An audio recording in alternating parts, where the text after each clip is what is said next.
감사주일을 지낸 첫째 주일, 또 주님 앞에 나온 여러분들에게 하나님의 은혜가 풍성하기를 바랍니다. 이제 다음 주부터는 성탄절을 기다리는 대강절이 시작되고 또 성탄절 연말 연시를 맞이하는 이 계절에 하나님의 은혜로 우리의 삶과 우리의 교회 모든 것이 유종의 미를 거두는 충만한 은혜가 있기를 소원합니다. 자, 오늘 다시 누가복음으로 들어가겠습니다. 예수님의 시험에 관해서 다시 한번 설교를 해야 되겠습니다.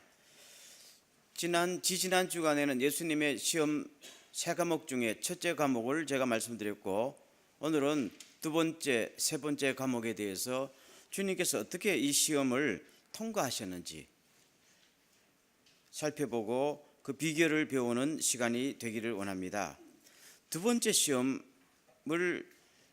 치고 있습니다. 5절 말씀 보겠습니다. 마귀가 또 예수를 이끌고 가서 순식간에 천하 만국을 보이며 6절 이르되 이 모든 권위와 영광을 내가 내게 주리라. 이것은 내게 넘겨주신 것이므로 내가 원하는 자에게 주노라. 7절 다 같이 그러므로 내가 만일 내게 절하면 다 내 것이 되리라 그랬습니다. 천하 만국의 소유권, 통치권, 그리고 발생되는 모든 영광을 너한테 줄 것이다. 그리고 조건은 나한테 절만 하면 된다라고 했습니다.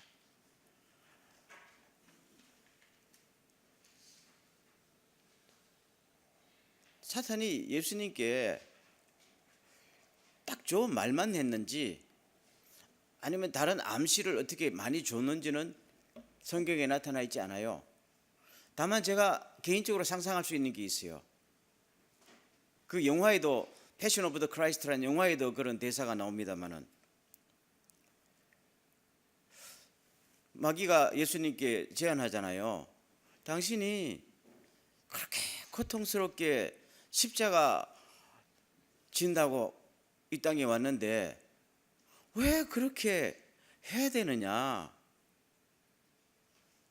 그런다고 이 모든 사람들이 죄 용서가 뭔지 구원이 무엇인지 알기나 하겠느냐? 그리고 관심도 없다. 이 세상 사람들은 그저 가난이 없고 전쟁이 없는 이 세상에서 그냥 행복하게 살기를 바랄 뿐인데, 그 십자가 진다고 그게 되는 게 아니고 내가 너한테 그냥 줄게. 그럼 네가 이 통치권을 받아가지고 이들을 배불리 먹이고 전쟁을 방지하고 행복하게 살게 해주면 되지 않냐? 그러니까 십자가 질 필요 없어 라고 유혹하는 장면이 그 영화의 대사에도 나오지요. 그랬을 가능성이 충분히 있는 대목이라고 생각이 됩니다.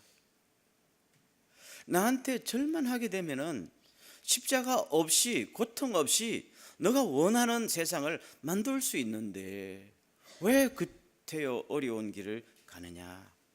조건이 딱 하나, 절만 한번 하라 할 때 예수님의 대답은 뭡니까? 8절 다 같이 예수께서 대답하여 이르시되 기록된 바 주 너의 하나님께 경배하고 다만 그를 섬기라 하였느니라. 아멘. 사탄에게 절 한 번 하는 순간 그게 한 번으로 끝난 것이 아니라 그를 경배하는 행위가 되어버립니다. 그러면 우상숭배가 되는 것이고, 우상숭배는 하나님과의 관계가 끊어지지요. 이게 사탄은 이렇게 말하잖아요. 너가 하나님을 부인할 필요도 없고 하나님을 떠날 필요도 없고 그대로 하나님과의 관계를 유지한 채 나한테 절만 한번 하면 된다. 아주 심플한 유혹 같고 쉬운 유혹 같이요. 그렇지만 이것이 그 문제가 아니잖아요. 어떤 돈 많은 회사 사장님이 젊고 아름다운 여성에게 다가와서 말합니다. 당신이 나하고 하룻밤만 같이 자면은 당신 남편 우리 회사의 중력에 기용할 거고 당신 애들 대학 등록까지 전액 부담할 것이고 너 원하는 모든 부탁 다 들어줄게 하면은 해야 돼요, 안 해야 돼요? 그렇다고 이혼하라는 것도 아니고 그게 가정을 살리는 길이 아니냐 하게 되면은 할까요, 말까요? 요 유혹 아닙니까? 하나님 떠날 필요 없이 절만 하면 되면은 원했던 방법이 이루어진다는 것입니다. 일제시대 때 1938년 9월 달에 한국교회 대표단들이 결의하고 평양과 서울과 있는 신사에 가서 단체적으로 절을 했거든요. 그리고 해방 이후에 회개하자는 운동들이 막 일어났습니다. 그 결국에는 회개 운동이 열매를 맺지 못했었어요. 회개 못했어요. 신사참배. 왜 그랬는가 하면은 신사참배한 장본인들이 교회에 다 주도권을 잡고 있었는데다가 그들의 논리가 뭔가 하면은 우리가 교회를 지키려고 어쩔 수 없이 신사에 참배한 것인데 이게 왜 죄가 되느냐고. 여러분들은 감옥에서 고생할 때 우리는 감옥 밖에서 교회 지키고 성도들 보살피려고 얼마나 고생한 줄 아느냐고. 왜 우리 보고 회개하라고 그러냐고. 그래서 회개운동 일어나지 않았었어요. 그러다가 오랜 세월이 지난 2007년도 2008년도에 와서야 비로소 몇몇 개 교단들이 회개한다 공식 발표문만 냈단 말이에요. 제가 보면은 아직도 한국 교회는 회개를 제대로 한 적이 없어요. 뭐 일본 교단은 말할 것도 없고. 그럼 여기서 우리의 질문이 오늘 본문과 관련해서 나오게 됩니다. 신사참배한 교회가 무엇을 지키려는 것인가? 그렇죠? 신사참배한 교회가 지켜진다는 것이 그게 이상하잖아요. 신사참배한 교회는 보존되어서는 안 되지요. 근데 신사참배하고 교회를 보존하겠다는 논리는 그게 성립되는 거냐 이 말이죠. 안 되잖아요. 하룻밤 잠자리하고 가정을 지키겠다는 논리와 똑같은 거 아니겠어요? 그래서 뭘 지키겠다는 거예요? 이미 깨졌는데요. 이미 하나님의 영광이 떠났고 이미 우상숭배했는데 우상숭배한 교회가 뭘 지키고 싶은 거예요? 하나님의 영광을 지키고 싶어요. 하나님의 말씀을 지키고 싶어요. 예수님의 이름을 지키고 싶어요. 단지 교회의 조직과 건물 아니에요? 그 자체는 지켜서는 안 되는 것을 지켜갔다고 지금까지 붙들고 있던 것이 한국교회가 시험에 통과하지 못했어요. 지금 제가 보면요. 지금도 마찬가지입니다. 세 번째 시험이 주님 앞에 다가왔어요. 9절 말씀입니다. 또 이끌고 예루살렘으로 가서 성전 꼭대기에 세우고 이르되 내가 만일 하나님의 아들이라면 여기서 뛰어내리라. 그러면은 천사들이 너를 탁 붙들어서 땅에 안 넘어지게 만들어 줄 것이다. 이게 사탄의 제안이죠. 그럼 예수님이 얻는 게 뭐예요? 사람들의 인정을 받는 겁니다. 아, 저 사람 저렇게 함부로 무시할 사람이 아니네. 우리가 저 사람 나사렛 촌동네에서 올라올 때 그냥 학식도 없고 배경도 없고 아무것도 없는 시골 청년인 줄 알았더니 이제 보니까 정말로 하나님이 보내신 사람이네 하면서 그때부터 저 사람을 인정해야지, 저 사람의 설교를 들어야지, 저 사람의 모든 행동은 중요한 것이다 하면서, 그렇기 때문에 예수님의 일하는 운신의 복이 얼마나 넓어집니까? 그건 꿈에도 그리는 거 아니겠어요? 예수님이 그게 없었기 때문에 가는 데마다 반대에 부딪히고, 너가 누구냐? 나사렛에서 어떻게 선지자가 나오느냐? 모든 것들이 다 반대에 부딪혔기 때문에 얼마나 힘들었었어요. 근데 이걸 한 번에 해결하는 것이 성전에서 뛰어내리면 되는 건데 얼마나 달콤한 유혹입니까? 그럴 때 예수님께서 12절에 말씀하십니다. 다 같이 시작.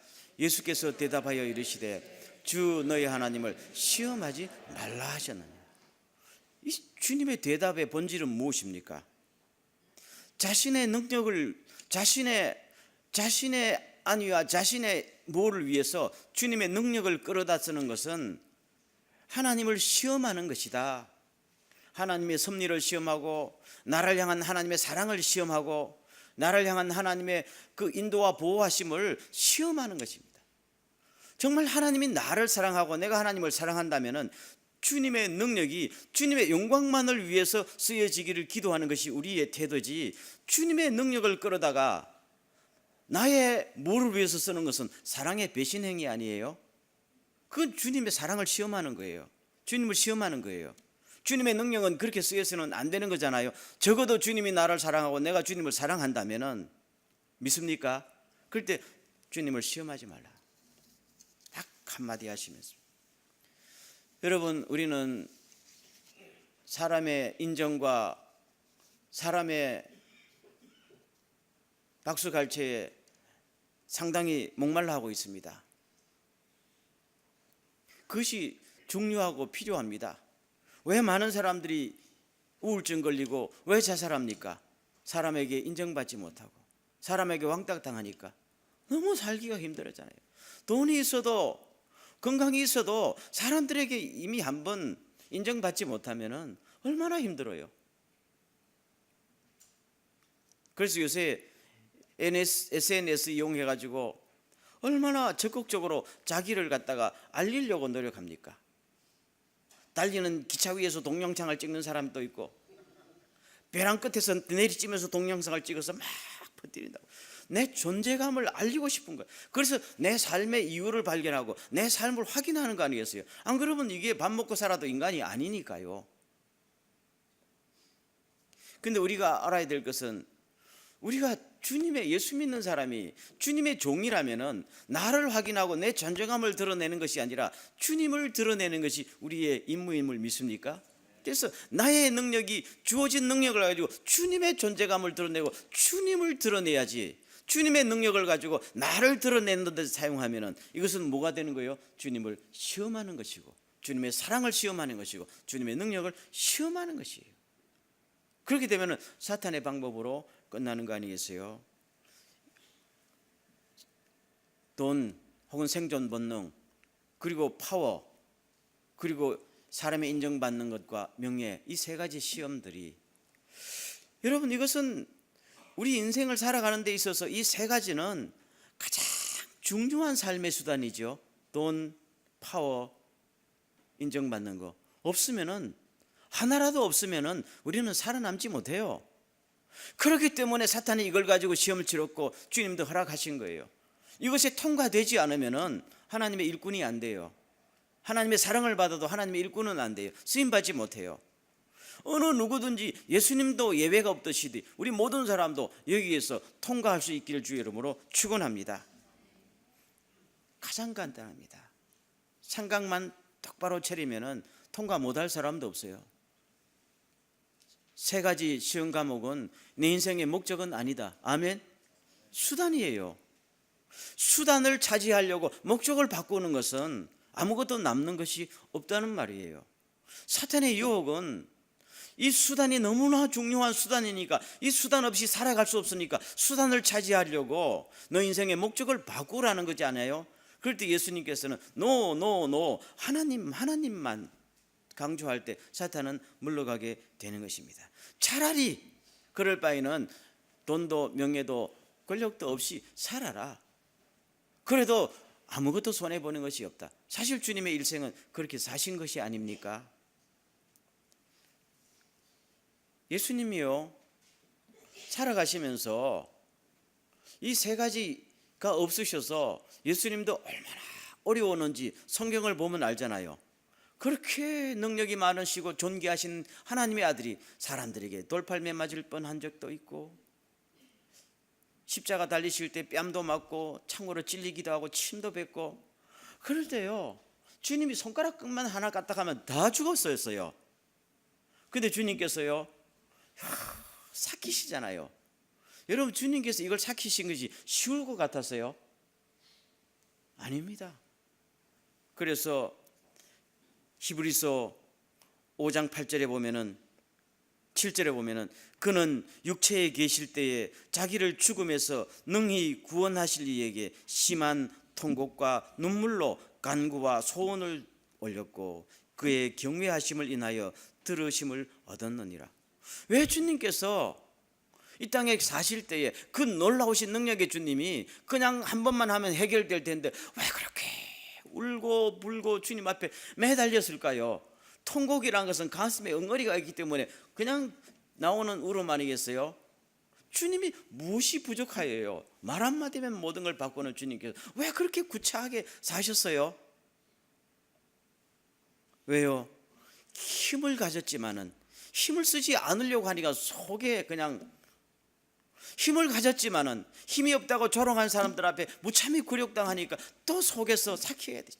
그럼에도 불구하고 거룩하게 주님의 영광만을 드러내야 되는 힘 있는 사람이 힘 없이 살고 돈이 있는 사람이 돈 없이 살아야 될 때 거기서 뭐가 나와요? 기도가 나오고 통곡이 나와. 주여, 이때 내가 정말로 거룩하게 주님의 영광만이 드러나게 하옵소서. 아멘. 힘이 없는 사람이 힘이 없이 살면은 불쌍한 거예요. 힘이 있는 사람이 아무 힘 없는 채 살아간다면 정말로 견디기 힘든 거 아니겠어요? 그거는 나를 쳐서 복종시켜야 되고 참아야 되고, 참다가 못하면 울면서 하나님께 도와달라고 해야 될 때 주님께서 하나님께서 자기 아들의 통곡을 들으시고 허락하셨느니라. 아멘. 허락하셨느니라. 뭘 허락하셨어요? 힘을 없을 때 힘을 주는 걸 허락하셨습니까? 그건 아니에요. 주님은 힘을 갖고 계셨기 때문에 쓰면 돼요. 뭘 들으셨어요?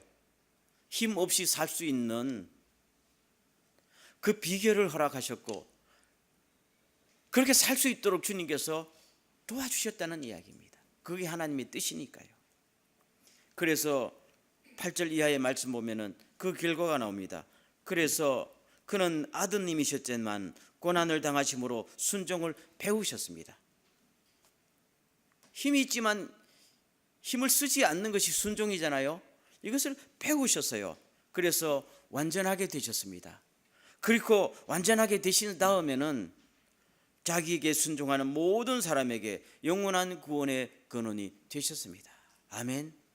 그래서 우리가 예수님을 믿을 때 주님 나의 구주십니다 라고만 고백하는 것이 아니라 주님은 나의 모든 것의 모델이 되시고 나의 모든 것이 되십니다 라고 고백하는 것이 그분은 모든 일을 이렇게 처리하셨기 때문입니다.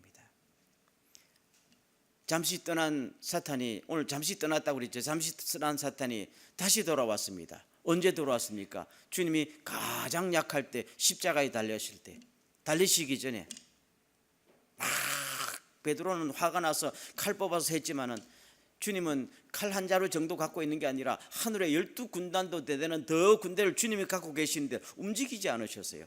그리고 베드로 보고 말합니다. 내가 12군단도 더 되는 군사를 움직일 수 있지만은 하나님의 뜻이 아니기 때문에 나는 죄인처럼 잡혀간다. 아멘. 잡혀가는 것이 주님의 승리예요. 슈퍼맨처럼 휘두르는 것이 승리가 아니고 마지막 순간에 마귀가 또 옵니다. 십자가에 달려서 기진맥진해서 있을 때 한편에 달린 강도를 통해서 제안합니다. 너 그 자리에서 한번 내려오라. 십자가 풀고 내려오라. 능력 있지. 하나님의 아들이잖니. 그러면 나도 믿을 것이고 모든 사람이 믿을 텐데 왜 바보처럼 죽어? 그럴 때 주님 내려올 능력이 있었어요. 능력이 있었어요. 확 하면 슈퍼맨처럼 역전시킬 능력이 있었어요. 그런데 주님은 끝내 제자들의 실망 속에, 모든 사람의 실망 속에 이제 끝났다는 절망감만 안겨주고 죄인처럼 무능하게 죽으셨어요. 아멘. 그 왜요? 그것이 주님의 하나님의 뜻이었으니까. 그걸 배우신 거예요. 뭘 통해서? 기도하면서, 눈물을 흘리면서. 주여, 이 힘을 주님의 뜻대로만 쓰게 하옵소서. 아멘. 그럴 때 우리의 뭐가 되셨어요? 구주가 되셨습니다. 만약에 그때 십자가에서 내려오셨다면요, 내려와서 힘을 떨쳤다면요, 사람들이 원하는 구세주가 됐겠죠. 사람들이 원하는 메시아가 됐겠죠. 하나님이 원하시는 메시아는 못 되었을 거예요. 아멘.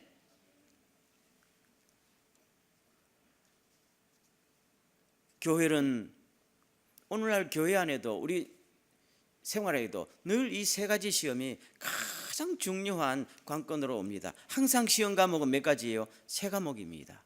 돈과 파워와 명예입니다. 아무리 바뀌어도 세 과목입니다. 평생을 따라옵니다. 주님도 평생을 따라오셨듯이. 그럴 때마다 승리하시길 주의 이름으로 축원합니다. 교회가 승리하고 교인들도 승리하길 원합니다. 딱 하나입니다. 수단을 잡으려고 목적을 바꿀 수는 없습니다. 요 하나만 딱 있으면은 모든 문제가 해결됩니다. 교회라는 것이 돈과 힘과 명예를 얻으려고 오는 장소가 아니지요. 오히려 이런 것이 없어서 세상에서 살아가기 힘들 때 주여 이것을 주십시오 주십시오 하고 눈물로 기도하러 오는 것이 교회가 아닙니다. 많은 사람들이 착각하고 있어요. 이걸 달라고요. 그래서 나도 나에게 눈물 흘리게 하는 그 사람처럼 한번 휘둘러 보게, 나에게도 힘과 돈과 명예를 주세요 주님의 능력으로, 이거 기도하는 것이 교회가 아닙니다. 우리는 뭘 기도합니까? 예수님처럼 기도합니다. 없지만은 없는 상태에서 오히려 주님의 능력이 뿜어나오게 하시고, 주님의 뜻이 뿜어나오게 하시고, 주님의 거룩하심이 뿜어나오게 하시고, 나는 축복의 통로, 거룩한 주님의 통로가 되게 하옵소서. 힘이 있지만은 쓰지 않게 해달라고 그 기도하는 것이 교회인 줄로 믿습니까?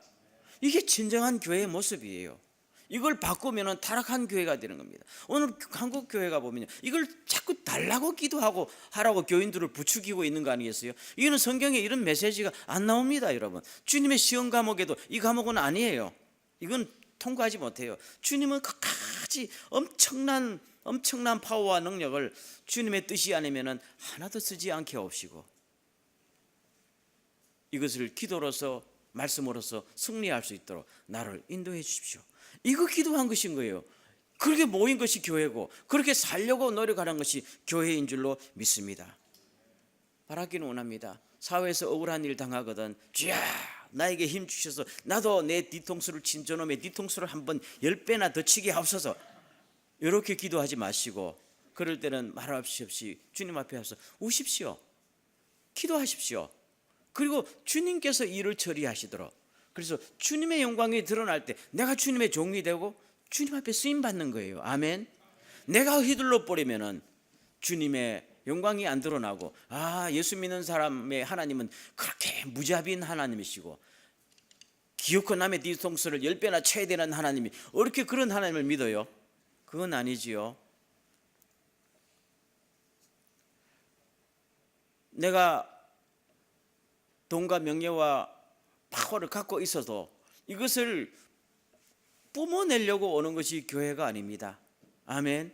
이것을 가지고 종처럼 낮아져서 주님의 이름을 위해서, 이웃을 위해서 이것을 섬기려고 오는 것이 교회인 줄로 믿습니다. 교회는 세상에서 상처받고 세상에서 억울한 일 당한 사람들이 교회 와서만큼은 위로받고 존재감을 뿜어내려고 오는 것이 교회가 아니고, 오히려 사회 속에서 존재감이 있는 사람들이 교회 와서 스스로 낮아져서 예수님만 드러내도록 자기를 죽이고 자기를 비우는 것이 교회인 줄로 믿습니까? 우리는 이것을 다시 한번 근본부터 생각하는 은혜가 이 가을에 있기를 주의 이름으로 축원합니다. 예수님의 일생 출발할 때 이것이 제일 중요한 관건이었고, 아버지 하나님께서도 자기 아들에게 이것을 요구하신 거예요. 이걸 통과해야 다음 단계로 간다. 우리의 깨달음이 아름답게 열매를 맺을 수 있기를 주의 이름으로 축원합니다. 어느 날 사탄이 하나님 앞에 찾아가서 말했어요. 하나님, 요사이 제가 너무 심심해서 죽겠습니다. 하나님께서, 아니 네가 할 일이 얼마나 많은데 그렇게 빈둥거리느냐? 너는 한시라도 바삐 사람을 유혹해서 죄를 짓게 만드는 게 너 할 일 아니냐? 마귀가 말합니다. 하나님도 참 세상 물정도 모르십니다. 요사이는요, 제가 유혹도 하기 전에 지들이 먼저 넘어져서 제가 할 일이 없어요. 여러분, 이 세 가지 유혹이 올 때요, 내가 먼저 유혹하지 마시고 조금 버티기라도 해보세요. 5분이라도 버티세요. 아멘. 1시간 버티면 더 좋고, 일생을 버티면 영원한 승리가 올 줄로 믿습니다. 우리는 버틸 생각 안 하고 내가 먼저 마귀에게 딜하잖아요. 내가 무릎 꿇을 테니까 줘. 이렇게 되면 이거는 마귀가 너무 심심하게, 교회는요 성령이 충만한 것처럼 마귀도 와서 우리가 늘 마귀를 무찌르고 승리의 체험과 간증이 있는 것이 교회잖아요. 이런 교회가 되기를 주의 이름으로 축원합니다. 그래서 나의 삶을 통해서, 우리 교회의 이 모든 행사를 통해서 하나님의 존재, 하나님의 영광이라는 것은 하나님의 존재감이 드러난다는 거잖아요. 하나님이 계시고 하나님이 이름 부리시고 성품이 드러나게 하는 것입니다. 뭘 통해서? 세 가지 시험에 이겨야 됩니다. 이런 축복받는 교회 일생이 꼭 되셔서 하나님 앞에 멋지게 쓰임받는 고귀하고 참으로 멋진 크리스찬들이 되기를 주의 이름으로 축원합니다. 전능하신 하나님, 오늘 또 저희들을 불러주셔서 감사합니다. 예수님께서 시험에서 참으로 멋지게 100점 만점으로 이기신 것처럼 우리도 교회도 이 시험에서 넉넉하게 이겨서 모든 사람들에게 주님의 거룩하심과 주님의 인자하심을 증거하는 교회가 되게 하여 주시옵소서. 예수님의 이름으로 기도하옵나이다. 아멘.